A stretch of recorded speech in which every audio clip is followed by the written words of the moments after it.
Iya, kalau masih di 91,2 Radio Hamau FM Lembaga Menyiar Bumi, kalau kawan radio siaran pemerintah daerah Kabupaten Gunung Mas, suara Habang Penyang Karaoke Tatau. Ya, kawal masih bersama saya Marta, sudah kawal di sini yang menemani kawal Hamau semua, dan juga ada dua narasumber saya. Bintang tamu saya yang sangat spesial nih kawal di malam hari ini, ada Kak Dev dan Kak Ovi. Ya, dua orang suami istri yang sangat luar biasa ya, bisa dibilang penyintas COVID-19. Dan juga mereka ini berhasil lolos dari maut. Luar biasa ya. Kalau sudah dengan kata maut itu rasanya sudah diambang-ambang apa kayak gitu ya, antara pintu surga atau pintu neraka. Iya gitu benar, ya. benar banget, benar. Luar biasa sekali kata-kata maut itu, sangat-sangat mengerikan bagi saya. Iya benar. Takut. Apalagi buat kita yang mengalami. Iya, makanya itu.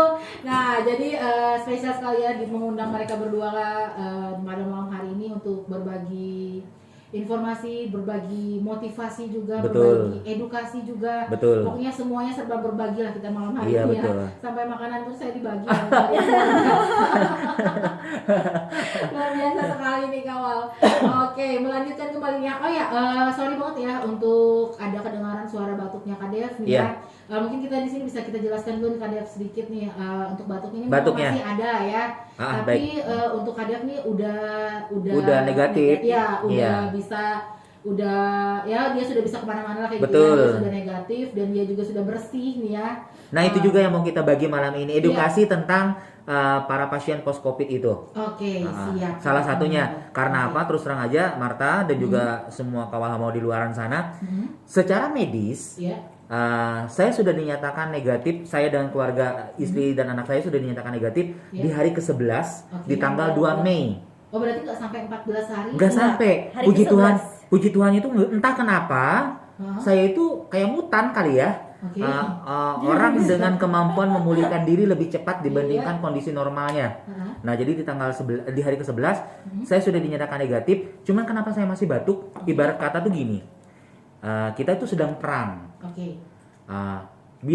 Sebut saja akibat perang tersebut bangunan-bangunan dan juga physically pasukan perang kita tuh udah hancur lebur. Oke. Sisa komandannya doang. Komandannya itu daya tahan tubuh kita. Ya, jadi rumah saya itu udah hancur, paru-paru saya itu udah hancur, jantung saya juga udah hancur. Jadi setelah kita udah usai perang, saya ada niat nih membangun kembali rumah saya. Nah, dalam proses membangun kembali rumah saya, paru-paru saya, jantung saya, itu bukan proses yang cepat. Ibarat kata mulai dari pondasi awalnya sampai dengan ke dinding sampai dengan kepada atapnya itu perlu proses. Jadi karena setiap hari saya tipikal orang yang tidak pernah mau membiarkan kondisi saya hanya stagnan atau berhenti di situ-situ saja. Karena apa? Dokter pun bilang, David, kalau misalnya kamu selalu tergantung kepada oksigen untuk paru-parumu, maka paru-parumu itu akan begitu-begitu saja. Dia perlunya berhentinya di angka oksigennya itu. Jadi kamu harus setiap hari itu step by step perlahan harus mengembangkan kemampuanmu. Nah, balik lagi kepada kemampuanku sebagai seorang mutan kali ya. Sebagai seorang manusia normal, kemampuan saya untuk memulihkan paru-paru saya itu masih di atas rata-rata. Artinya harusnya orang menggunakan oksigen itu mungkin setelah pulang antara 10 sampai 15 hari itu wajib oksigen. Saya hanya perlu waktu 6 sampai 7 hari oksigen wajib. Nah, jadi kenapa masih batuk-batuk? Karena setiap saya memaksakan diri saya melebihi hari ini nih. Hari ini 10 langkah, besok 20 langkah. Karena ada peningkatan kan langkah itu, maka otomatis masih disertai batuk-batuk. Tapi jangan khawatir, batuknya kami bertiga ini, terutama saya, itu bukan batuk yang menularkan virusnya lagi, udah enggak. Karena memang dari tanggal 2 Mei tadi sudah dinyatakan negatif. Jadi gitu tuh ceritanya. Batuk karena saya mau memompa paru-paru dan katup jantung. Memaksa. Iya. Memaksa kinerja paru-parunya. Tapi itu bisa kembali seperti semula? Bisa. Tapi butuh proses, tergantung kepada kemampuan individunya lagi ya, ya. Tapi kalau mutan mah gampang. Nggak ngerti. Kalau normalnya itu Bisa sampai 1 tahun. 6 sampai 1 tahun. Normalnya 6 sampai 1 tahun. Tapi sekali lagi tergantung kepada kemampuan si individu. Apabila ternyata si individu ini mempunyai kemampuan penyembuhan di atas rata-rata, normalnya sih antara 3 sampai 6 bulan. Normalnya. Cepatnya normalnya tadi 6 sampai 10 tahun. 1 tahun. Ya, yang tidak normalnya atau mutannya mungkin ada 3 sampai 6 bulan. Tapi dengan jaminan 3 sampai 6 bulan itu kalau bisa nih ya, jangan sampai kena Flu. flu. Iya. Yang mungkin saja itu bisa mengembalikan posisi atau berhenti stagnan di tempat gitu. Oke. Berapa persen sih kemarin kerusakannya? Waktu 85%. waktu masuk kemudian itu kita juga masih ada simpan Hasil gambar ronsennya. ronsennya. Hampir 55% ya. 85% dinyatakan sedang medis, paru-paru Berarti saya rusak. Hitam seperti Bukan. Bukan hitam Putih. putih, ini infeksi putih. sudah. Hitamnya malah nggak ada, ada hitamnya, Oke. cuman ditandai dengan bintik-bintik putih. Jadi saya pribadi pun sebagai manusia yang awam, Hah? saya kan nyari nih Mana 15%. 15%-nya itu yang mana? Karena memang selain gambar putih semua tuh separu-paruan, Hah? kayak kabut asap kayak gitu, di bagian yang ada paru-paru yang hitam doang itu udah bintik-bintik putih. Memang Oke. udah Gitu. jadi udah masuk apa ya kalau istilah pneumonia. Pneumonia. Iya. Iya. Jadi itu waktu dia yang parah-parahnya itu waktu ngeluarin ingus itu udah campur darah. Udah darah. Oh. Udah darah. Aku buang ingus. Ngupil dulu baru buang ingus karena kan posisinya aku pakai Oksigen. alat oksigen kan jadi kering kan. Itu ngupil segede-gede jari kayak gini. Itu darah kering, Darah beku. darah beku. Kemudian langsung apa sih bahasanya kalau menghempaskan ingus seperti itu? Ya, gitu ya. Itu udah darah segar. Di tisu itu udah keluar darah Udah segar. di tisu tuh darah bercampur lendir. Ya intinya begitu Paru-parunya udah infeksi banget. jantung udah bengkak banget, intinya sudah mengkhawatirkan lah Iya. skalanya itu masuknya. Jadi Minum dan segala macam Udah udah mulai diatur. diatur, nggak boleh Iya. banyak masuk air kan. nah Jantung kan biasanya kalau sudah bengkak tuh nggak boleh masuk air. Iya. nggak boleh Harus dibatasi, Harus tambah ini. Iya. Yang masuk dan yang keluar kebanjiran, harus takut diukur. kebanjiran Iya. kan. Nah jadi itu fase-fase itu kita taunya udah parah itu pas sudah masuk ke ruang ICU COVID. Kalau di sana di Dr. Silvanus Oke. namanya ruangan WK1. HCU. HCU. Oh iya. Oh, sama. Ya, WK1 ruang HCU. Itu khusus untuk penanganan COVID dan khusus untuk tempat penanganan yang memang udah parah. Oke. Parah banget. Iya. Untuk saat-saat sekarang nih ya, nih udah pernah nggak sih dilihat lagi nih keadaan di dalam seperti apa? Sudah. Iya. Kemarin Terakhir kita waktu rawat jalan hari Sabtu tanggal berapa ya kemarin? sekitar tanggal saya lupa lah, minggu pertama setelah kita keluar tanggal 7, 14. Tanggal 14 15 itu kontrol rawat jalan pertama Itu masih pandeminya masih lebar. masih lebar. Masih Cuman lebar. memang Virusnya udah virusnya udah negatif, kosong. Tapi sisa pemulihan paru ya itu tadi untuk bangun ulang ibaratnya rumah itu kan perlu proses. Iya. Pneumonia yang lebar itulah yang menyebabkan batuk tadi, batuk-batuk. Cuman memang dikasih obat. Ada untuk obatnya, 1 bulan. konsumsinya 1 bulan. Iya, soalnya kita kan sekarang lagi live streaming ya, live Iya. streaming Facebook. Jadi siapa tahu nanti ada itu masih itu kayak gitu ya. Benar banget. Jadi kita harus membangun paradigma orang yang Betul. Iya, benar. lebih baik lagi. Betul. seperti itu. Betul. Itu yang selalu sejak kita berdua kena COVID kemarin, kita itu selain kita mengalami sendiri sakitnya merasa seperti apa kena COVID, Iya.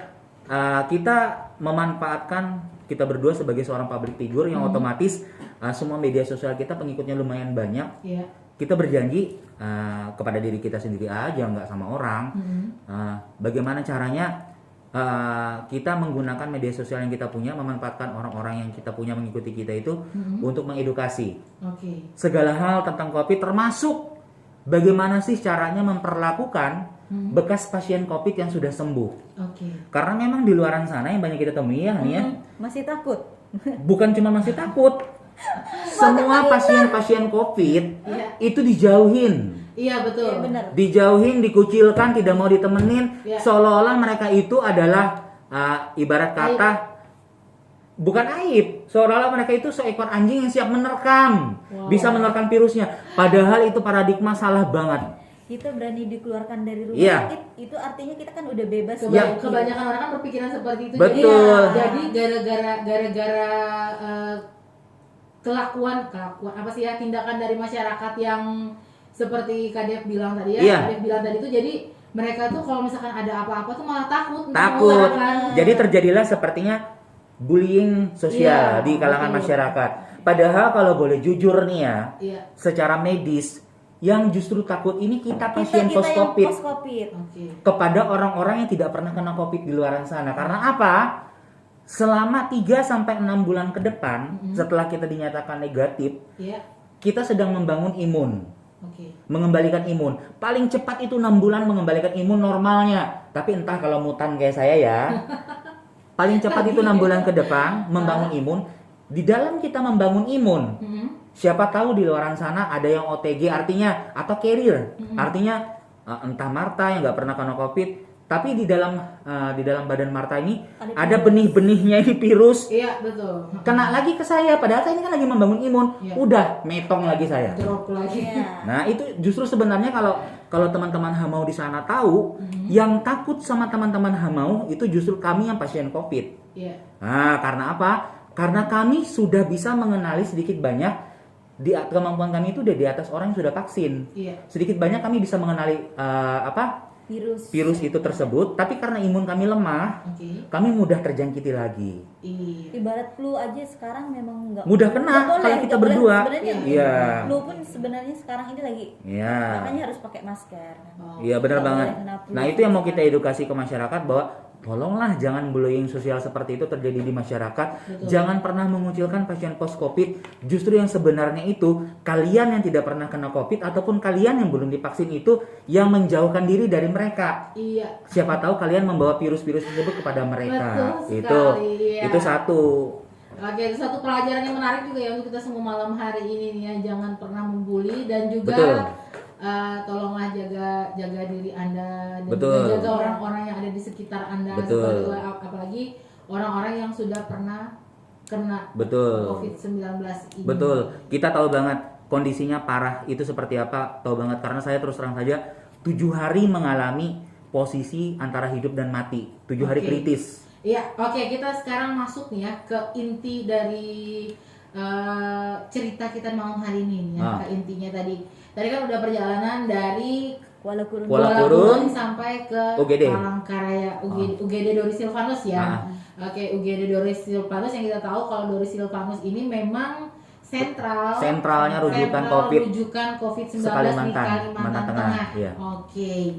Ya, gimana nih bisa diteruskan nih untuk ceritanya sendiri? Baik.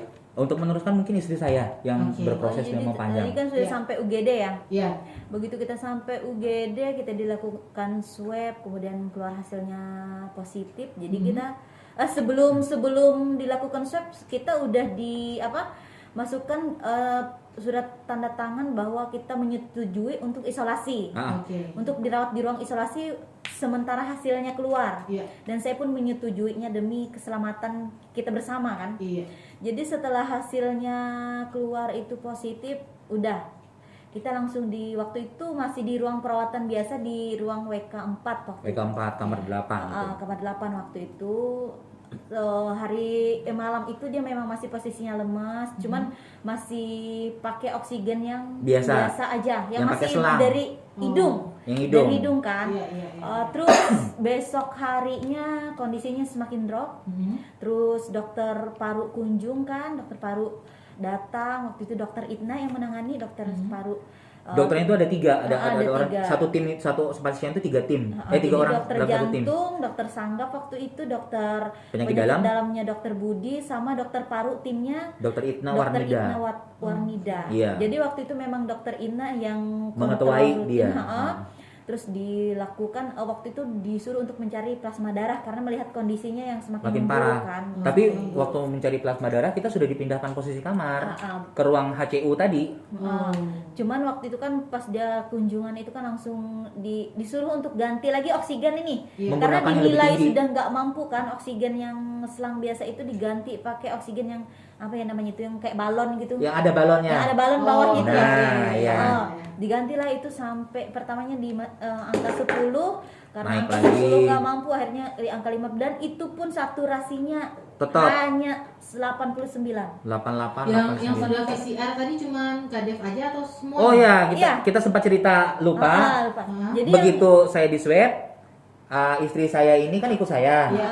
jadi Terus kita lapor juga dia bergejala. Oke. Semua anak, pengasuh, kakak saya yang satu mobil sama Iya. saya termasuk orang tua yang di rumah saya di Palangkaraya, itu kami swab mandiri.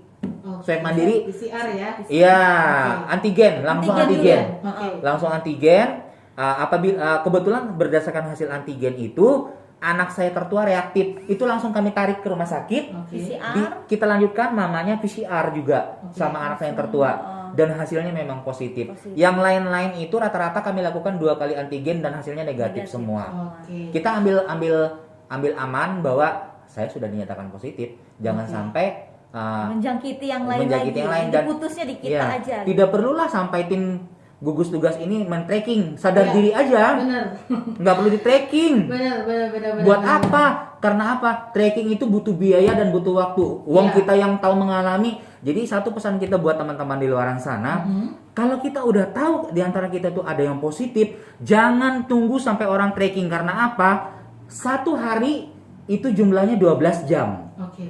Satu hari satu malam 24 jam. Dalam 24 jam itu ada kemungkinan virusnya udah jalan-jalan. Ngapain lu tunggu tracking? Hei, sadar. Datangin aja. Uang cuman bayar seadanya. Sementara kalau nyawa kita melayang, uang lu banyak habis, nggak bakalan bisa cari uang. Orang-orang yang kan kalau misalkan kita udah lewat kayak gitu ya. Benar. Uangnya kemana coba? Uangnya kemana coba? Apa mau kayak Uganda tuh, motor emas dikubur? Mau kayak gitu? Apa namanya? Dengan kasihan kan orang-orang terdekat Betul. kita. Iya, betul. Sebelum menjangkiti orang-orang terdekat kita, betul. lebih baik Kita sadar diri aja. Berapa Iya, sih buang uang buat antigen dulu? Setelah kalau memang sudah ketemu reaktif seperti anak tertua saya, lanjutkan PCR. Walaupun sebenarnya waktu itu kan karena kondisi anak kita itu kan nggak bergejala, hanya ada plek di paru, jadi disarankan untuk isolasi mandiri di rumah. Nah sebelum lanjut nih, tadi di awal saya sudah cerita gejala saya seperti apa. Nah ini istri saya akan cerita gejala yang dia alami dan anak yang kami alami. Oke, berarti Kak Ovi ini posisinya positif juga ya? Sudah positif, tapi dengan gejala berbeda. Dengan gejala berbeda. Jadi dalam satu rumah. Jadi kami bertiga itu gejalanya berbeda semua. Iya. Oke. Dan untuk informasi juga nih ya untuk kawan-kawan di rumah di rumah sana ya, Kak Ovi ini selain dia positif, dia juga sedang mengandung. Dua positif berarti. Iya benar. Dia sedang mengandung dan juga dia positif COVID-19. Iya. Nah, kita nanti juga bakalan menanyakan ya, atau mungkin sekarang bisa dijelaskan nih bagaimana sih gejala-gejalanya sebagai seorang Ovi yang sedang hamil. Penanganannya seperti apa? Rasanya seperti apa? Gejalanya apa? Seperti itu silahkan. Oke. Jadi kalau saya memang kita dari bertiga nih, dari anak kita, suami saya sama saya itu berbeda, semuanya berbeda. Jadi kalau anak saya dia memang sempat ada plek di paru-parunya, sempat masuk ke paru-paru tuh, padahal baru kan, sempat masuk ke paru-paru dan dia batuk. Dia batuk, cuman dia untuk indera penciumannya nggak terganggu sama sekali. Indera penciumannya nggak terganggu. Selera makannya bagus. Berarti biasa. Iya biasa. Indera perasanya nggak ada perubahan. Nggak ada perubahan. Dia cuma batuk kering. Batuk kering aja dia. Beda sama mamanya lagi. Berbeda dengan saya. Nah, kalau saya posisinya waktu itu saya entah menyadari atau enggak, saya itu hilang penciuman. Hilang penciuman. Jadi waktu itu kan karena posisinya dia David ini kan sesak, jadi kita ada minyak kutus dengan minyak kayu putih. Jadi saya pasang hampir setengah botol. Tapi kok nggak ada baunya? Dia yang marah kan? Kok kamu pasang sampai sebanyak ini? Saya jadi sesak katanya. Tapi saya nggak mencium lah baunya ini. Saya bilang. Badan saya itu Marta, kayak dimandiin pakai minyak kutus-kutus sama minyak kayu putih. Kan posisinya saya sudah sesak napas, minyak kayu putih kan menyengat, apalagi kutus-kutus. Iya betul. Tapi ternyata baru saya sadari dia membaluri badan saya seperti itu mandi karena dia nggak nyium. Iya benar. Saya nggak ngerasa. Perasaan minyak kutus-kutus kan bau tuh. Tapi kok kenapa bau? Memang sih ada baunya, cuma jauh kayak jauh gitu. Sampai saya hidup itu minyak kayak putih, saya cium kok jauh ya bau. Saya ngomong sama dia, kok jauh ya, saya bilang. Itu waktu hasilnya besoknya baru keluar kan. Itu kok jauh ya baunya, saya bilang. Kamu pasti positif kan? Terus benar. Itu sama keringat dia berlebihan. Habis mandi kok masih keringat, masih netes. Gitu. Intinya dari kita bertiga itu yang memang sama keringat. Keringat aja. Berarti keringat berlebihan. Oke, salah satu tandanya ya. Yang dari kita bertiga loh ya. Kan masing-masing rumah tangga ataupun masing-masing orang tuh pasti beda-beda. Nah, intinya kesamaan kita bertiga itu cuma di keringat doang. Kalau untuk yang lainnya berbeda. Nah, terus untungnya kami itu terkena COVID di tengah cara penanganan COVID di Indonesia udah semakin maju dan modern. Iya.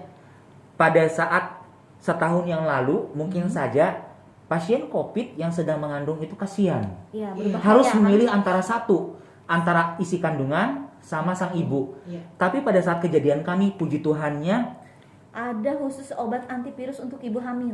sudah ada. Sudah ada obat antivirus. Nah, itu Jadi, catatan. saya cuma dikasih 2 obat ya. Obat antivirus Ibu buat hamil. ibu hamil untuk 5 hari sama Multivitamin. Ya. 1. Oke. Kecuali anak saya itu banyak banget obatnya Banyak karena memang banget. sudah masuk ke paru Masuk kan. paru. Dan bedanya kalau untuk ibu hamil kita nggak bisa dironsen. Tidak dironsen. Jadi kita hanya diberikan obat. Betul. obat Jadi saja. jangan khawatir buat kawal hamau di luaran sana mungkin yang mendengarkan saat ini ada nih yang lagi hamil, terus ada ngerasa badannya nggak enak. Udah jangan takut, periksakan saja diri kamu. Karena apa? Tenaga medis kita itu makin canggih, makin Iya, hari. betul. Buktinya istri saya nih masih hidup sampai hari ini. Dan Janinnya juga tidak janinnya terganggu. bagus, nggak Janinnya terganggu. bagus banget, aksinya bagus, tidak ada gangguan sama sekali sama janin. Artinya kalau kamu punya gangguan keluhan yang mengarah ke COVID ataupun seperti yang kita sudah paparkan dari tadi, cepat bawa periksakan diri kamu atau paling tidak kamu segera mandiri lakukan swab antigen ataupun Iya. PCR. Iya. Kalau kamu dinyatakan positif, udah jangan down, tenang aja. Pikirkan saja COVID itu sama seperti penyakit-penyakit lainnya. Betul. Karena apa? Dengan down itu otomatis sudah perlahan-lahan menurunkan imun tubuh. Oke. Di dalam mengatasi COVID yang paling diperlukan itu imun. Oke. Membangkitkan imun itu seperti apa nanti aku cerita. Oke. Iya benar. Gitu. Jadi Marta kalau seandainya saya kemarin stres karena memikirkan dia yang kritis, melihat anak saya yang sakit, mungkin saya juga akan drop. Tapi waktu itu saya berpikir bagaimanapun caranya saya harus kuat, saya harus sehat biar saya bisa mengurus anak saya, mengurus suami saya yang lagi kritis. Jadi kayaknya mindset yang tertanam di otak saya itu jadi semangat gitu. Iya. Jadi imun saya bertambah. Makanya dokter bilang, "Ibu kalau ada keluhan cepat kasih tahu Betul. ya, cepat Iya. kasih tahu." "Pak, saya nggak ada keluhan sama sekali," saya bilang. "Cuman hilang penciuman itu cuma 2 hari doang." Iya. Oke. 2 hari aja, habis itu semuanya normal. Mungkin karena pikiran saya tenang, Betul. tenang gitu. Pokoknya yang penting bagaimanapun caranya kita harus cepat keluar dari ruangan ini. Iya. Nah, itu hampir sama dengan yang tadi saya bilang bagaimana caranya membangun imun tubuh, nanti saya ceritakan. Oke. Mindset, Mindset. pola pikir. Oke, pola pikir. Pola pikir. Karena apa? Sejak awal begitu aku udah diponis positif COVID, aku tuh udah lunglai kan. Iya. Tapi mindsetku tuh udah sampai di ruang HCU, di ruang perawatan ICU-nya COVID itu, di mindset kepalaku tuh cuma ada 2, Marta. Iya. 1, rasa marah. Marah bukan kepada orang yang menjangkiti COVID ke aku, enggak. Iya. Ataupun kepada si penyakit COVID ini yang diberikan Tuhan kepada kita, enggak. Terus? Rasa marah itu lebih kepada diriku sendiri. Karena apa? Berkat aku dapat COVID, ini anak sama bini terpapar. Oke. Jadi gimana caranya aku membalas kepada si COVID ini? Harus sehat. Itu 1. Mindset kedua, pola pikir. Dari awal aku sudah terpapar, aku udah mikir, udah ini biasa aja. Sama aja kayak ngadapin malaria tipes yang biasa aku pakai. Oke. Besok-besok juga udah kelar. Itu Berarti- mindset kedua. Ya berarti harus positif thinking. Benar. Dulu. Akibat positif thinking kita berdua, itu secara tidak sadar entah benar apa enggak, perlu penelitian lebih lanjut kali ya buat dokter. Imun kita naik. Iya. Jadi Itu kita lebih cepat pulih. daya tahan tubuh kita lebih cepat. Makanya saya bilang kalau normalnya manusia dengan badan sebesar saya, nah ini sedikit pemberitahuan, untungnya dengan badan sebesar saya di atas 100 kilo waktu itu kayaknya timbangan ya, di atas 100 kilo, saya tidak punya komorbid yang menakutkan. Oke. Gula darah saya bagus, kemudian Kolesterol yang lain-lain bagus lah, intinya komorbid saya cuma obesitas. Cuma celakanya obesitas ini saudara-saudara, ternyata yang membahayakan ada beberapa hal dari penderita COVID obesitas. 1, orang obesitas otomatis konsumsi obatnya berbeda dari orang yang normal. Iya. Jadi harus perlu perhitungan yang tepat juga. Iya, Penggunaan obat, dosisnya berapa, itu yang perlu diperhitungkan. Apabila salah, makanya selesai. Terus yang kedua, orang dengan obesitas berlebihan seperti saya, penyerapan obatnya juga berbeda. Oke. Karena kan dengan besarnya badan otomatis dagingnya banyak. Lebih banyak Nyebar ke sisi-sisinya tuh banyak. Sisi-sisinya tuh banyak, ruangan-ruangan hotelnya tuh banyak. Oke. Jadi ada kemungkinan untuk mengedarkan itu agak lambat. Jadi Iya. dikhawatirkan penyerapan obat itu juga lambat. Oke. Otomatis orang dengan komorbid gendut seperti saya itu sebenarnya masuk kategori lumayan mengkhawatirkan. Oke. Dan memang posisi saya kritis 7 hari di ruang ICU itu semua tim medis yang menangani itu udah bilang kemungkinan hidup saya itu udah 50-50. Oke. Tapi ada beberapa hal yang membuat kami akhirnya menyadari bahwa kalau Tuhan berkehendak itu, segala sesuatu yang menurut dunia, menurut medis itu tidak mungkin, itu mungkin terjadi dan itu kami alami. Oke, 7 hari. 7 hari di masa kritis. Ya, 7 hari. 7 hari di masa kritis ya untuk Kadef sendiri nih ya, yang terjun langsung kata saya apa sih? Iya, yang mengalami langsung. Ya, yang mengalami langsung seperti itu ya. Apa sih yang ada di pikiran Kadef atau apa sih yang Kadef rasakan tuh di saat seperti itu? Kalau dari dari fisik nggak ngerasa sakit sih sebenarnya Marta. Kalau orang mikir kena COVID itu narik napas susah, sakit, kayak jantungan. Maaf, enggak, aku nggak ngerasa sama sekali seperti itu, enggak. Secara physically narik napas bisa, cuman yang tidak bisa, normalnya narik napas manusia itu kan hembuskan gitu kan, panjang. Artinya kalau buat kita yang biasa nyanyi di gereja, dalam satu tarikan napas artinya 1 menit. Itu bisa menyelesaikan 1 bait lagu. Buat penderita COVID, dalam satu tarikan napas yang 60 detik itu untuk menyelesaikan 1 bait kalimat membutuhkan 10 sampai 15. Oh, Nah. I see. Berarti benar nih ya, ada kan kemarin tuh beredar di Facebook, di media-media sosial gitu ya, yang tentang apa sih ya, cara pokoknya itu kayak ada praktek kayak gitu. Praktek narik nafas, katanya tarik nafas dari sekian detik sampai sekian detik.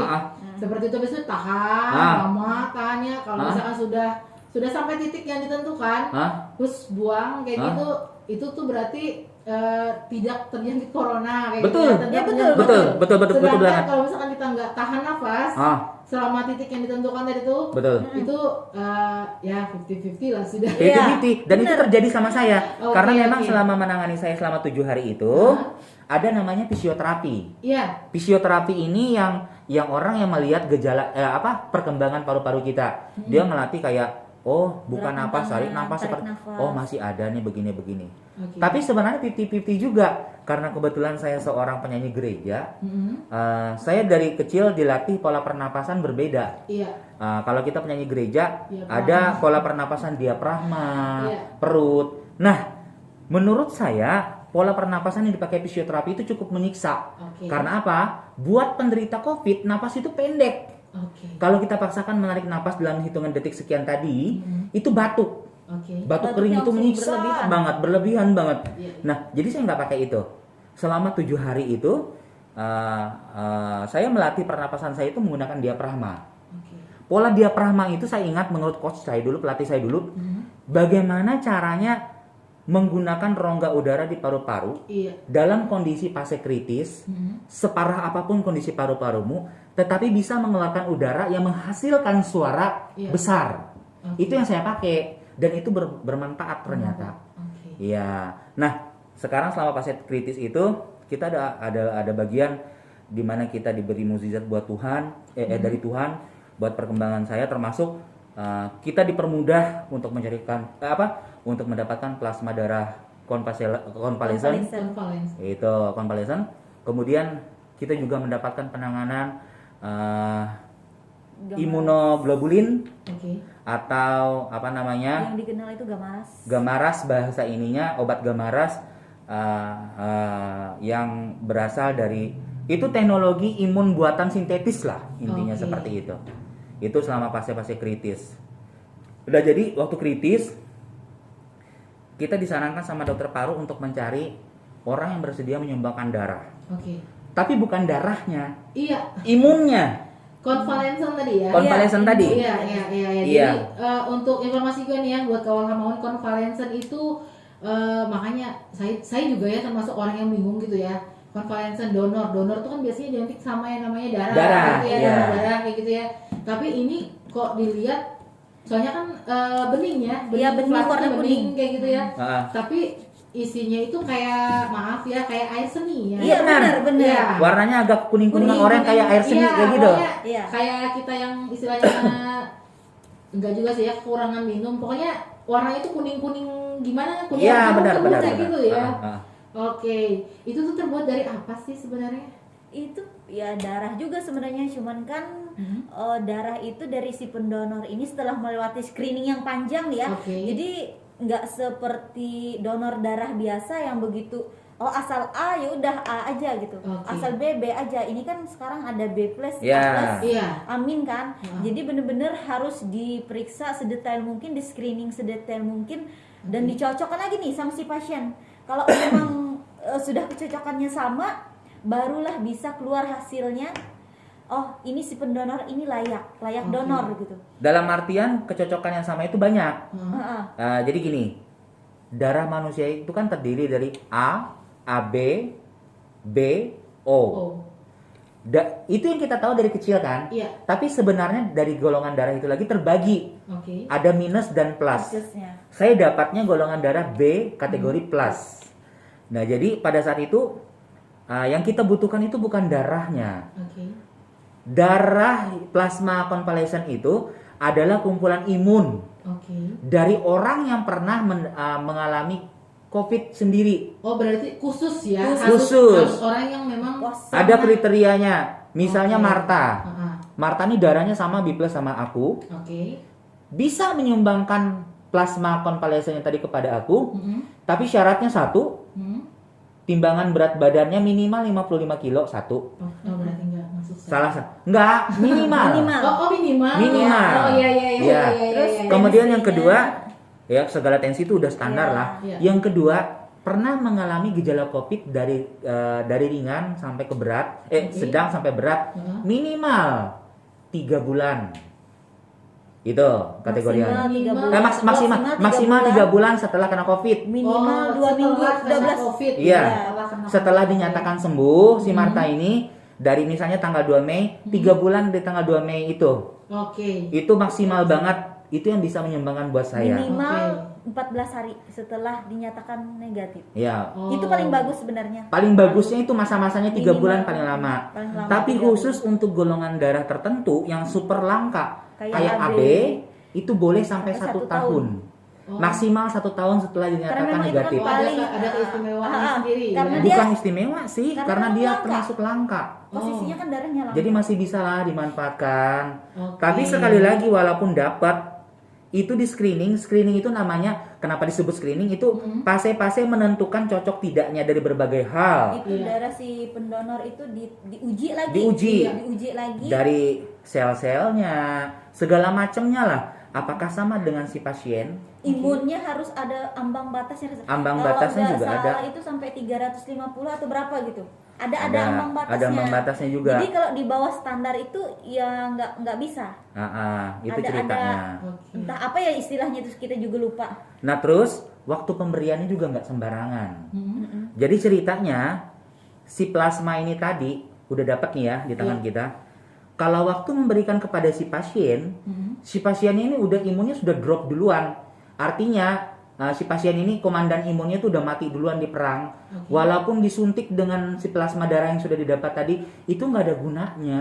Mungkin nggak Malah akan banyak membantu. Nggak akan banyak membantu, malah bisa salah-salah bisa membuat si pasien utamanya jadi lebih drop lagi. Oh. Karena komandan imunnya tadi si pasien ini udah mati duluan. Itu ceritanya. Jadi selain harus cocok, waktu memberikannya pun harus pas, timingnya harus tepat. Oke. Nah, itu celakanya. Jadi ceritanya kita tuh udah berjuang menggunakan media sosial kita ya, menggunakan sudah sebarkan ke sana kemari mencari si plasma ini. Sampai kita itu menggunakan relasi-relasi yang bisa mencarikan sampai ke Jawa. Iya. Karena di luaran sana kalau Marta mau tahu harga satu kantong plasma darah itu lumayan. Oke. Berkisar antara 4 sampai 6 juta rupiah. Wow. Di luaran sana satu kantong doang. Isinya tuh nggak sampai 400 mili. Nggak nyampe. Sekitar 350-an lah. Berarti segitu langkanya ya plasma. Iya, plasma. Padahal yang jadi pertanyaan kita, Banyak kan orang yang Di dapat, Kalimantan. banyak kan orang yang pernah kena. Nah, seperti itu. itu dia yang menjadi pertanyaan kita. Di Kalimantan Tengah silakan buka update-nya kalau saya salah ya. Sampai hari ini itu sudah 22.900 orang yang dinyatakan sembuh Kalimantan Tengah. Oke. Untuk Gunung Mas, kalau saya tidak salah melihat berita update-nya, 790-an lah yang sudah sembuh. Tidak mungkin dari orang sebanyak itu nggak ada golongan darah yang kita cari. Iya. Tapi yang terjadi di bank darah dari Silpanus sama di PMI di Kalimantan Tengah kosong. Padahal golongan darah saya ini B doang. Walaupun ada plusnya. Iya, iya. Tapi itu masih umum ditemukan kecuali AB. Masih umum ditemukan, tapi kok bisa langka? Bahkan kami sampai nyari ke Semarang, ke Surabaya, itu Jakarta langka. Kosong. Tidak ada, hanya ada harga doang. Nah, itu yang kami bingungkan. Artinya yang menjadi pertanyaan bukan kepada bank darahnya yang tidak menyimpan atau mungkin dia menyembunyikan, tidak. Artinya kesadaran sang pendonor itu nggak ada banget. Betul sekali. Itu yang mau kita edukasi buat teman-teman di luar sana. Kalau kamu di luar sana tuh udah pada sembuh dari COVID, mau dia gejalanya ringan, kategori sedang, ataupun mungkin Anda selamat beruntung seperti saya, yang langka bisa selamat dari kasus super berat, coba deh berbagi. Karena apa? Satu kantong plasma yang kamu berikan itu udah pasti banget. Kalau timingnya tepat, pengaturannya tepat, itu bisa nyelamatin satu nyawa. Kalikan saja 22.800 sekian orang yang sudah dinyatakan sembuh di Indonesia. Artinya satu orang bisa menyumbangkan, mungkin kalau badan sebesar saya, imun sekuat saya, mungkin bisa sampai 2 kantong ya. Taruhlah satu aja lah. Ada kemungkinan 22.000 kantong, 22.000 orang yang bisa diselamatkan. Iya, betul. Bahasanya gitu. Jadi jangan pernah pelit, karena pelit itu nggak bakalan bawa rezeki deh buat kamu di luaran. Bener. Luar biasa nih ya. Jadi pertanyaannya itu sangat banyak nih ya. Mana sih orang-orang yang 2000? Mana? 22.000 loh, bukan sedikit itu. Iya, 22.000 ya. Bukan sedikit itu. Ya, semoga setelah mereka mendengar siaran kita di malam hari ini, semoga setelah mendengar edukasi kita di malam hari ini, mereka jadi terbuka. Jadi terbuka. Jadi mereka bisa juga berbagi ya di saat-saat seperti ini, masih bisa berbagi, itu kan luar biasa banget. Bahagianya bagi kita sendiri. Iya. Oke, luar biasa sekali nih ya bersama Kak Dev dan juga Kak Ovi nih. Mungkin ada lagi yang mau diceritakan di malam hari ini? Itu tentang plasma ya. Di tengah susah-susahnya kita lanjutkan sedikit ya. Di tengah susah-susahnya kita cari plasma, tapi entah karunia Tuhan seperti apa, mukjizat terjadi sama kita. Kita diberi plasma 2 orang, 2 kantong darah, dan itu yang banyak membantu. Dan terus terang saja yang membantu berikutnya, kita diberikan obat yang langka juga, itu namanya Gemaras tadi. Gemaras itu di luaran sana harganya lumayan mahal, berkisar antara 3 sampai dengan 5 juta per satu botol yang isinya cuma 20 mili. Kecil banget itu. Sedangkan selama ini menggunakan berapa? Saya menggunakan 24 botol, artinya saya menggunakan uang 120 juta. Satu hari itu 8 botol. Ya. Dan apabila diuangkan total biaya perawatan saya kemarin dengan menggunakan semua hal yang tadi kami sebutkan, itu sekitar 400 juta. 400 juta. Iya, sampai saya pulih. Tapi puji Tuhannya, entah Tuhan itu bekerja dengan cara yang super ajaib. Kita bilang, begitu keluar saya sudah wanti-wanti sama istri. Karena ingat, Gemaras itu tidak pernah ditanggung BPJS karena mahal. Tapi saya pakai itu. 24 pula jumlahnya. Jadi saya bilang sama istri saya, Hani, kamu tanya ya selisihnya. Karena terus terang saja dari ruangan, kita pun meloncat kelas dari BPJS yang menanggung saya. Saya harusnya ditanggung di kelas 1, tapi saya ngambilnya VIP. Karena kita bertiga kan pasien COVID, nggak mungkin dong gabung sama yang lain. Betul. Ya ngapain? Kapan sembuhnya? Coba. Hello, saya sudah sekian hari di rumah sakit loh ya. Jadi udah begitu selesai. Mamanya berurusan administrasi, datang wajahnya pada bingung, bukan bahagia ataupun misalnya merengut karena jumlahnya banyak. Bahagia karena apa? Enggak, bingung. Saya nggak ada selisih. Saya malah nanya kenapa, Ma? Nggak ada selisih. Hah? Saya bilang. Saya sampai tanya berulang-ulang. Iya benar. Ini nggak ada selisih.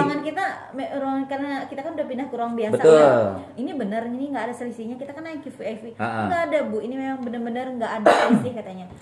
Nggak ada selisih, artinya. Saya pulang dengan berat bingung. Itu kan 17 hari kita total. 17 hari dirawat itu dengan menggunakan pelayanan super elit. Super elit lah kategorinya dari Silpanus seperti itu, super cepat. Dengan pelayanan seperti itu menggunakan obat-obatan yang tidak lazim. Kita dipulangkan kalau diuangkan itu sekitar 400 juta, tapi dipulangkan kita dengan 0 rupiah. Oke. Nah dari sini saya juga pengen bagi pembelajaran buat teman-teman di sana. Yang beredar di luar sana COVID itu sebenarnya lebih banyak yang nggak percayanya dibandingkan yang percayanya. Mungkin Iya, 50-50 kali ya. Iya. Karena yang nggak percaya ini pada umumnya mengatakan bahwa COVID itu adalah permainan oknum-oknum, Iya. permainan dokter-dokter supaya Iya. dapat uang. Kita yang ngalamin Oke. 17 hari dengan pelayanan eksklusif dengan total pembiayaan antara 4 sampai 500 juta. Iya. Tapi pulang dengan 0 rupiah. Coba, Luar biasa. uangnya itu dari mana? Ada nggak sih pernah dengar kayak gitu orang-orang yang selama ini nih ya, yang selama ini mungkin orang-orang di sekitar kita tuh yang pernah kena COVID, yang pernah istilahnya opname kayak gitu, pernah nggak sih dengar mereka tuh mengeluarkan biaya berapa seperti itu? Maaf kalau saya pribadi sih kurang terlalu tahu kalau masalah itu, karena terus terang saja BPJS itu kan tingkatnya beda-beda. Iya. Salah satunya beda-beda. Ada kelas 3, kelas 2, kelas 1, kemudian ada juga nih jaminan sosial yang ditanggung oleh kementerian langsung, itu berbeda Iya. kelasnya juga. Nah, kalau yang selama ini kena itu pasiennya di mana saya nggak tahu. Iya. Cuman Mungkin untuk di Doris kemarin saya tanda tangan itu kan nggak dari BPJS tapi langsung di kementerian. Jadi Untuk langsung penanganan COVID intinya seperti ini kalau saya lihat di Doris Silvanus itu, siapapun yang dinyatakan positif COVID itu semua pembiayaan diklaim ke langsung kementerian. diklaim, langsung ditangani oleh pihak Kementerian Kesehatan. Berarti yang bersangkutan tuh free. Free. Iya, jadi kita Yang cuma saya tanda tahu tangan. loh ya, karena Iya, kami iya. kemarin membaca dokumennya. Ya, soalnya saya juga pernah dengar kayak gitu apa. Jadi makanya saya kan menekankan di malam hari ini apakah memang benar seperti itu. Nah, jadi kan ini Kadep sama Kopi ini sudah merasakan Iya. Betul. dan dengan kwitansi nol. Nol. Tapi Nol memang rupiah. tapi memang Marta, Mhm. ada sih beberapa obat jenis paten yang pada saat kita sudah dirawat biasa sudah dinyatakan negatif, Oke. itu yang mesti kita cari di luaran, tapi jumlahnya nggak banyak. Oke. Itu pada saat kita sudah dinyatakan, Udah dinyatakan negatif. ya, Negatif. yang udah Oke. dipindah ke ruang Udah tapi dipindah ke ruangan kalau biasa. waktu masih dirawat COVID yang masih positif, semua obat-obatan Semua paten obat-obatan itu semua dari rumah sakit. dari rumah sakit, Semua dari rumah khusus sakit. dari pos COVID itu. Khusus Iya, dari iya, pos iya. COVID. Jadi kita nggak pernah Keluar keluar kayak gitu untuk ya, mencari nyari obat obat. enggak. Oh, Itu iya. semua dari mereka. Hanya saja kita mulai ada cari obat luar itu pas kita udah Sudah di pindah ke perawatan ruang biasa. biasa. Oke. Kurang perawatan biasa yang obatnya memang di luar BPJS. Nah, itu yang mau kita edukasi buat teman-teman, jangan takut. Mungkin di luar sana itu banyak takut memeriksakan dirinya karena merasa saya ini tidak mampu atau apa. Yang paling penting sekarang itu pertama, satu, uruslah BPJS Anda Iya, sedini betul. mungkin. Karena jangan pada saat Anda sudah sakit baru Anda bikin BPJS. Karena apa? BPJS itu pada saat kita membuat baru bisa dipergunakan kalau tidak salah 1 bulan ke depan, 14 hari. Iya, 14 Dah, hari. jangan pernah seperti itu. Terus yang kedua, khusus untuk masalah COVID, jangan takut memeriksakan diri Anda seperti yang diceritakan dari tadi. Iya. Karena yang kami tahu, yang kami alami, kami mendapatkan pelayanan eksklusif dari teman-teman di Doris Silvanus, semua tim medis di sana. Terima kasih banget udah ngurusin kita sampai Iya. pulang dalam kondisi sehat walafiat. Oke. Itu kita tidak pernah dibebankan pembiayaan karena ditanggung oleh pemerintah. Jadi silahkan saja di luar sana itu beredar isu dan mungkin saja ada benarnya. Iya. Ada oknum-oknum dalam tanda kutip loh ya. Yang memanfaatkan celah-celah yang mungkin bisa dimanfaatkan oleh mereka. Tapi satu yang kami tahu, kami yang mengalami ini ceritanya. Oke. Nah itu. Terus inti dari semua cerita itu tadi tentang kesehatan. Vaksin perlu Vaksin. nggak sih? Nah, tentang vaksin ada cerita lagi. Iya.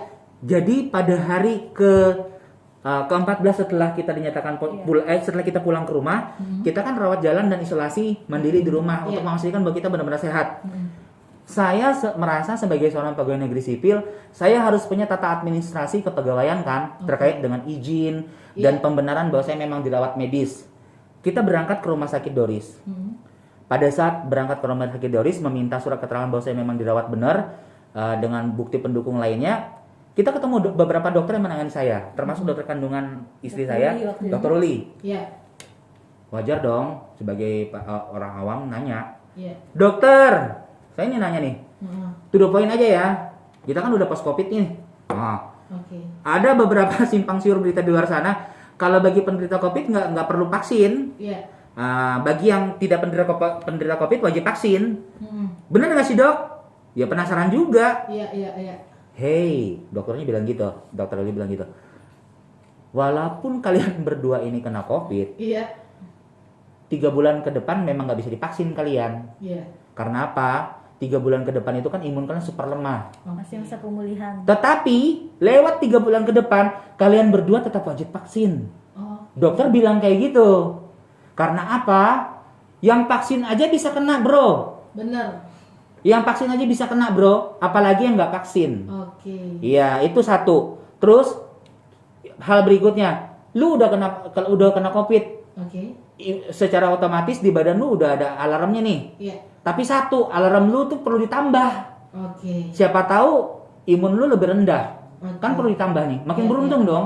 iya, Itu. Terus yang kedua, buat kamu-kamu di luaran sana, sebelum divaksin, apabila memang kamu bekas penderita atau post COVID seperti kita, tolonglah sempatkan diri kamu untuk menyumbangkan plasmamu dulu. Oke. Oh, berarti kalau misalkan plasma, Ya, setelah vaksin nggak bisa. Tidak ada gunanya, bro. Oke. Iya, tidak ada gunanya, cuy. Iya, iya, Jadi iya, iya, kayak iya. aku nih, aku masih konsumsi obat sampai 1 bulan ke depan. Begitu obatku habis, minimal 3 hari setelah obatku habis aku nggak konsumsi lagi kan. Oke. Itu cepat-cepat aja aku datang ke bank darah. Oke. Itu cepat donor seberapa yang aku bisa. Iya. Sampai batas waktu 3 bulan ke depan. Oke. Karena setelah aku sudah selesai divaksin, itu nggak ada gunanya lagi darahnya aku, plasmanya aku tuh Iya, udah nggak ada betul gunanya. sekali. Sementara plasma aku ini bisa ditarik berapa kali, gitu loh. Iya. Bisa mempunyai berapa kantong, bisa menamatkan orang beberapa kantong, kecuali untuk mamanya. Oke. Buat perempuan yang sudah hamil, Heeh. tidak bisa sama sekali untuk sumber darah plasma, Oh. tidak bisa sama sekali. Itu Oke. ada ketentuannya itu salah Iya, satunya. iya, iya. Nah terus berikutnya tadi tentang bullying ya, bullying sosial, kemudian tentang vaksin.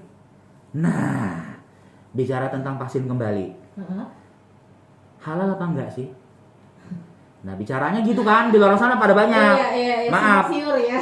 bagi yang merasa fanatik agamis, mohon maaf di luar sana tuh.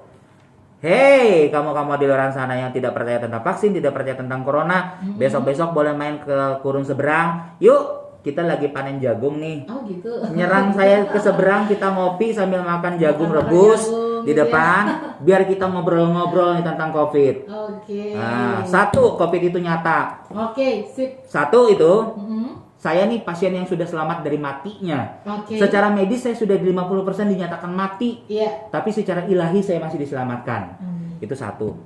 Dua, Mhm. vaksin itu perlu. Karena apa?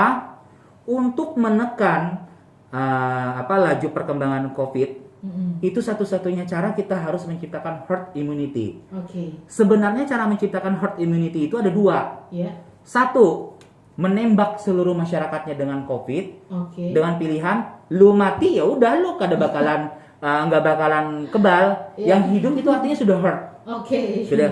Itu pilihan paling menyakitkan. Pola kedua ya dengan vaksin. Oke. Vaksin pun tidak menjamin keselamatan kita kebal seluruhnya, tidak. Iya. Hanya menentukan 60% saja. 60 dokter yang menangani kita bilang 60% itu hanya untuk mengenali saja. Oke. Selebihnya kemampuan pertahanan diri. Iya. Makanya banyak orang di luar sana tuh pada ngomong, padahal aku udah divaksin loh, tapi dinyatakan positif. Iya. Jangan lupa bro, jangan lupa cuy. Lu divaksinnya berapa kali? Baru vaksin pertama udah buka masker. Baru vaksin pertama udah kumpul-kumpul wedding. Iya, Kumpul iya, wedding boleh, tapi protokol tetap dipertahankan. Betul sekali. Protokol yang dipertahankan itu apa saja yang paling penting berdasarkan pengalaman kita? Satu, Mhm. masker. Masker. Dua, hand sanitizer atau sarung tangan. Oke. Dan yang ketiga yang paling utama, imun. Imun. Kalau imun lu jatuh, biar lu pakai masker segabang juga nggak bakalan ada gunanya. Oke. Itu yang saya dapat. Ya dari pengalaman saya tadi, Iya. saya tetap pakai masker tapi tetap kena karena pada saat saya itu saya sudah sakit. Oke, berarti imunitas tuh kunci dari segalanya. Iya. Ya? Betul, Oke. betul banget.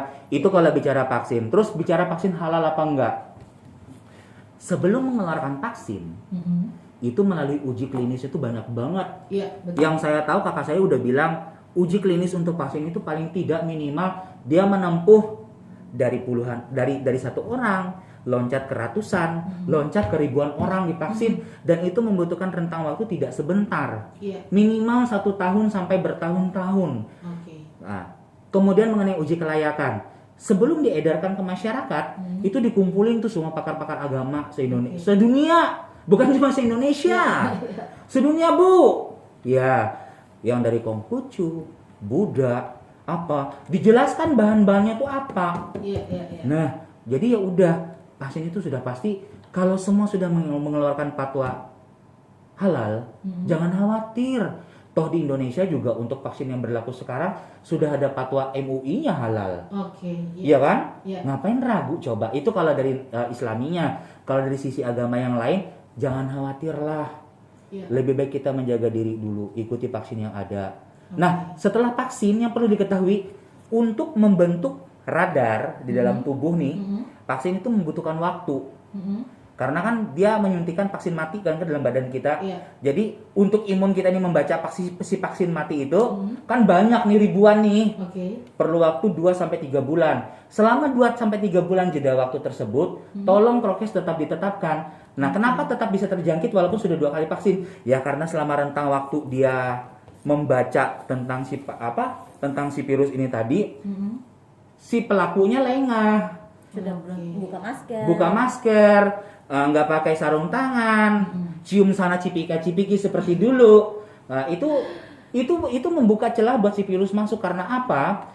Masing-masing orang itu mempunyai kemampuan beda-beda. Sama seperti yang saya ceritakan tadi. Saya mungkin kena si gendut dengan kemampuan pemulihan terhadap luka lebih cepat dibandingkan Marta yang badannya normal-normal saja. Mungkin seperti itu.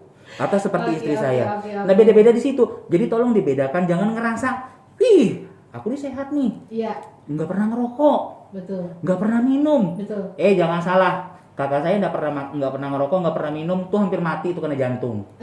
Lah saya minum nih. Saya ngerokok, tapi ternyata saya nggak ada komorbid. Coba, beda kan? Betul. Nah, itu tolong disadari buat masyarakat ya. Jadi inti keseluruhannya itu adalah imunitas kita. Imunitas kita dalam diri kita sendiri. Nah, kalau misalkan kita kuat nih ya pasti, dan juga mindset kita kuat seperti itu ya, dan selalu positive thinking.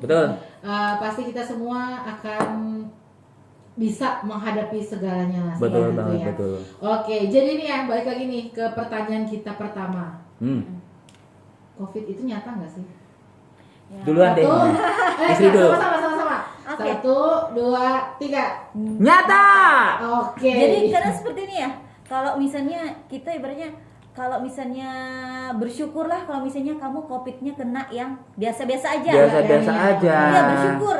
Jadi kamu bisa bilang, kemarin aku kena COVID, nggak nyata, biasa aja. Cuman begini. Rezekimu kena gitu. Rezekimu.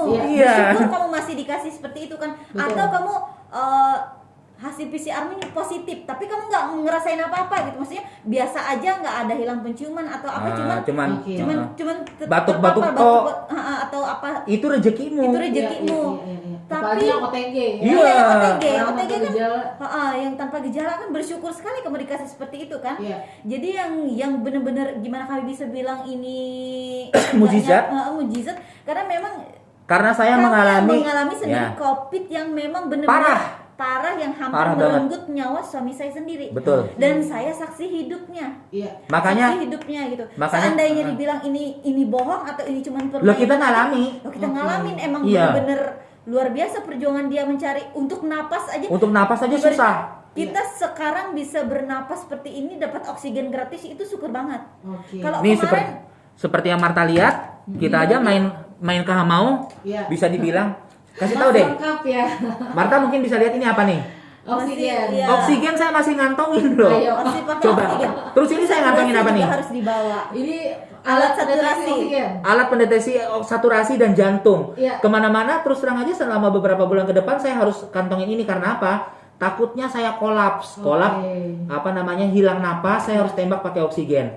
Puji Tuhannya memang sekarang saya tidak perlu oksigen gede lagi, tapi tetap harus jaga-jaga oksigen kecil. Ini botol keberapa nih? Ini yang pertama. Jadi setelah lepas udah dibuka. Udah dibuka. Setelah lepas yang besar kan. Kalau kemarin kita memang pakai oksigen yang kayak di yang rumah gede, sakit kan di rumah sakit. Jadi kita bawanya itu sempat 1 minggu ya. 1 minggu. Tapi terus terang karena mungkin itu tadi perbedaan manusia itu masing-masing. Mungkin saja saya kemampuan menyembuhkan, memulihkan dirinya luar biasa. Jadi saya hanya perlu oksigen yang besar itu yang kayak di rumah sakit itu 7 hari. Kemudian setelah 7 hari saya bilang sudah mulai normal. Sudah normal. Udah di angka standar untuk pasien post covid. Saya bilang sama istri, udah saya nggak bakalan mau tergantung sama oksigen, tapi untuk jaga-jaga beli oksigen mini, kita bawa ke Gunung Mas karena saya tahu di Gunung Mas tidak ada diperjualbelikan secara bebas oksigen gede. Jangankan yang gede, oksigen yang ini yang kecil aja belum tentu ada. Iya, yang ada di sini tabung gas buat Bu, itu bukan memberi napas buat Anda, menghilangkan napas Anda ke surga atau neraka itu, Bu. Betul Gitu. sekali. Oke, luar biasa sekali ya perjumpaan kita di malam hari ini. Di hari Rabu 23 Juni 2021. Luar biasa sekali untuk pengalamannya. Selamat dari maut ya. Selamat dari maut, benar. Luar biasa, suami, istri dan juga 1 anak ya. Anak Betul. paling tua. Anak paling tua yang nomor 1. Paling tua dan 3 juga orang. posisi istrinya juga sedang mengandung saat ini ya. Ya, luar biasa sekali pengalamannya dan juga semoga Kak Ovi ini ya bisa kandungannya bisa Amin. Amin. Dan sampai melahirkan sepertinya sehat selalu. Juga buat Kak Dev nih ya, apapun yang terjadi kemarin anggaplah itu sebagai pembelajaran. Ya, pembelajaran diri kita dan Betul. juga warning buat kita. Betul. Supaya mungkin Kak Dev selama ini kan bisa kita lihat kan sangat dan amat sibuk seperti itu. Belum kerjaan di kantor, belum kerjaan WO seperti itu, belum lagi yang lain-lainnya kayak gitu. Mungkin itu sebuah warning dari Tuhan. Warning. Ya. Supaya kata Tuhan, lu istirahat dulu nih kayak gitu. Jangan istilahnya jangan kebablasan seperti itu. Uang perlu. Tidak ada hal di dunia yang tidak bisa diselesaikan dengan uang. Betul. Tapi lu cari uang gimana kalau udah metong? Iya, makanya. Mungkin itu warningnya. Dan biar sebanyak-banyak apapun uang kita di rumah, kalau kita udah buat apa? Ya. Kita nggak bakal bisa merasakan apa-apa. Betul. Ya. Oke, kalau mau dan satu yang harus kita tahu nih ya, seperti yang mereka berdua katakan tadi, kalau COVID itu nyata, COVID itu ada, vaksin itu harus dan perlu nih ya, harus kita laksanakan. Jangan sampai sesuatu yang terjadi yang bakalan kita sesalkan seumur hidup kita seperti itu. Oke, terima kasih nih untuk Kak Dev. Terima kasih juga sudah bergabung bersama kita di malam hari ini. Nanti jangan salah nih, bukan cuma hari ini nih kayaknya. Hari-hari lain juga kita siap Marta. Ini pemberitahuan juga buat kawan mau di sana, siapapun nih ya yang mau berkonsultasi tentang COVID, karena memang kita berdua udah jadi visi misi kita, janji pribadi kita. Sejak kita udah kena kemarin, maaf. Kita mau menjadikan hari-hari kita ke depan itu bagaimana caranya bisa berbagi segala sesuatu tentang COVID. Betul. Jadi jangan khawatir, selain kami akan berbagi lewat berbagai media, salah satunya seperti ini lewat radio. Buat kamu-kamu yang punya pertanyaan, terus terang saja 1 minggu ini, kalau Marta mau tahu, di rumah sakit Gunung Mas itu ada salah satu orang tua teman kita penyanyi sedang dirawat COVID juga. Dan terus terang saja selama 1 minggu ini, Putri Pondang mungkin pernah dengar. Iya, tahu. Mamanya Putri Pondang itu sedang dirawat di sana. Jadi selama 1 minggu ini si Putri Pondang itu aduh ini pengaruh paru-paru juga, selalu berkonsultasi ke kita tentang apa yang kita rasakan kemarin. Kita layani. Nah, jadi itu pemberitahuan juga. Barangkali kamu mau bertanya malu nih, malam ini pada malu, inbox aja lah. Kan pada terkenal tuh, Dev Raymond terkenal. Untuk cerita-cerita mereka nih, mereka bagikan, luapkan dan bagikan gitu ya di media sosial kita. Ada di Facebooknya Kak Facebook ya. Dev Raymond Junior ya. Dev Raymond JR. Oke. Dan gitu. juga Ovi pakai V ya. People to Peace ya. Ovi Sangarasi. Sangarasi. Oke, mereka berdebat tentang keluarga. Kita selalu berbagi lewat media sosial yang kita punya. Betul sekali, luar biasa. Kalian bisa ceritakan, kalian bisa baca di situ ceritanya sangat lengkapnya dari awal mereka. Dari awal, benar. Dari awal mereka masuk, positif, berjuang seperti sampai mereka saat ini bisa merasakan duduk santai seperti yang di Radio Hamau, bisa bercerita, berbagi informasi buat kita semua dan juga bisa mengedukasi kita semua nih ya, Kawal Hamau. Betul. Oke, terima kasih untuk kebersamaannya nih Kak Ovi, Kak Dev. Ya, terima kasih juga. Jangan jerak ya untuk datang. Enggak bakalan. Terima kasih juga untuk suguhannya di malam hari ini, luar biasa sekali, buat saya kenyang. Terima kasih nih untuk seluruh kawal hamo yang sudah mendengarkan kami bertiga juga nih di sini ya. Jangan pernah layak atau nasibnya ela layak kutela amun tege nara-nara itu segera periksa. Betul. Dan jangan lupa juga nih tetap terapkan protokol kesehatan Anda. Sekarang 5 atau 4M ya? 5 ya sekarang.